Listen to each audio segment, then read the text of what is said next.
136 కీర్తనకు ఓ ప్రత్యేకత ఉంటుంది. ప్రతి వచనంలో కూడా ఆయన కృప నిరంతరముండును అని ఒక మాట కనబడుతుంది. మా అమ్మమ్మ గారు బ్రతుకున్న రోజుల్లో ఆమె 136 కీర్తన చదవమనేవారు. మేము ఆ మాట చదువుతుంటే మాతో పాటు ఇంకా ఎవరైతే ఆ ప్రేయర్లో ఉన్నారో వాళ్ళందరితో ఆయన కృప నిరంతరముండును అనే మాట చదవమనేవారు. అలా ఆ 136 కీర్తన అంతా చదివేసరికి ఒక 26 సార్లు ఆయన కృప నిరంతరముండును, ఆయన కృప నిరంతరముండును అని చదువుతూ ఉండేవాళ్ళు.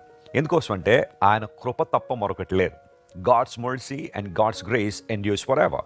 ఈ రోజుకి మనం సజీవులుగా ఉన్నామంటే, ఆయన సేవించగలుగుతున్నామంటే, ఇన్ని కోట్ల మంది ప్రజల్లో ప్రభువుని ఆరాధించు వారంగా, సత్యదేవుణ్ణి, నీతిమంతుడైన ప్రభువుని గణపరుచు వారంగా మనం ఉన్నామంటే, ఇది మన స్థాయిని బట్టి, మన ధనాన్ని బట్టి, మనం చదువును బట్టి కలిగింది కాదని దేవుడు తన కృప ద్వారా ఆయన వైపు మనల్ని ఆకర్షించుకున్నారు.